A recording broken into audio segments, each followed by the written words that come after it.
好，下面我给大家讲一下反手弧圈球冲上旋球。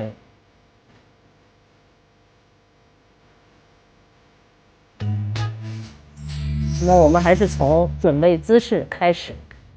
球来之后，一定要通过步伐的调整，找到这个击球点啊。那么这个步伐呢，重心还是要压在这个左腿，以左腿为主啊，压在左腿。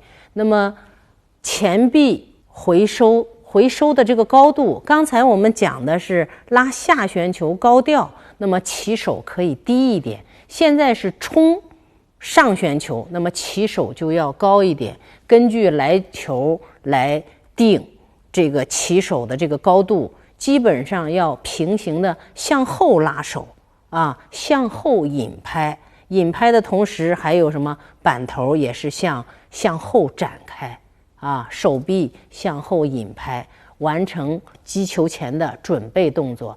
那么在击球的时候呢，第一迎前啊，就在身体的前面，通过自己的步伐去找这个球，始终保持这个击球点都在身体的前面，而不要在身体的侧边，或者说很别扭的位置上。那么这个呢，就要通过这个步伐保证自己的这个击球点，因为是前冲，这个挥拍就要向前，重要的是向前下方去冲这个球啊。这个打完之后，第3个步骤就完成手法与步伐的这个还原归零，再接着下一板，这样1、2、3。完成这个反手的前冲上旋球的弧圈球动作。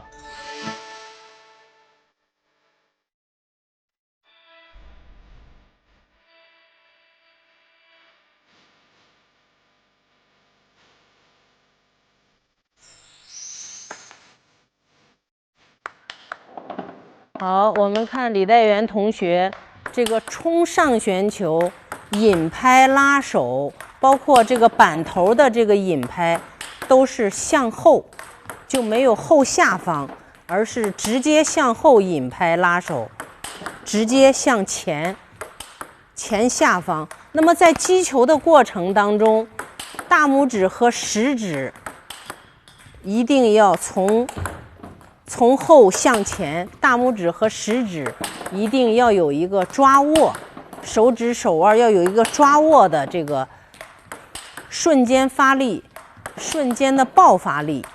在接触球当中，这个是前冲的一个非常至关重要的一个点。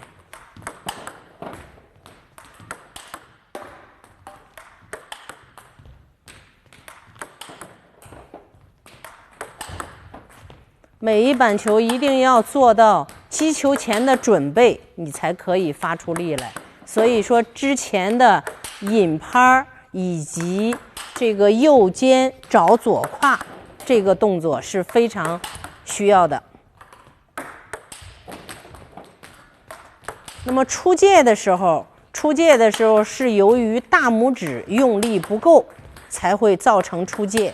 一旦出界，就要使用大拇指在接触球的时候的这个压住球拍，大拇指发力，就可以避免反手的出界。引拍一定要与球平行，或者比球要高，直接向前发力。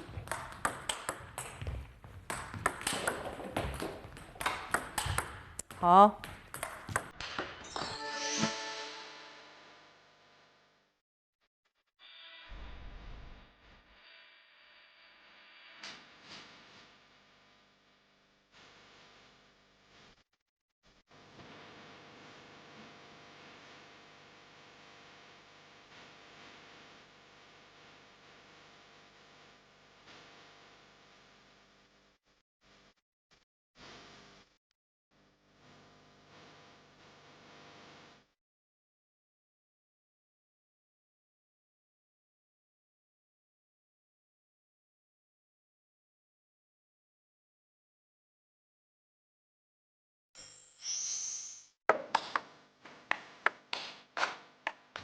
我们看到这是直板横拉冲上旋球，这个反手冲上旋球的这个动作。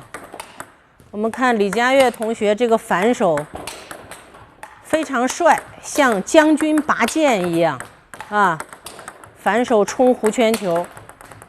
那么这个跟横握球板冲弧圈球不太一样的，可能就是手指用力，手指用力跟横握球板不太一样。那么有一些球出界的时候，反而需要大拇指放松，食指多用点力，压住拍形，才可以控制这个出界。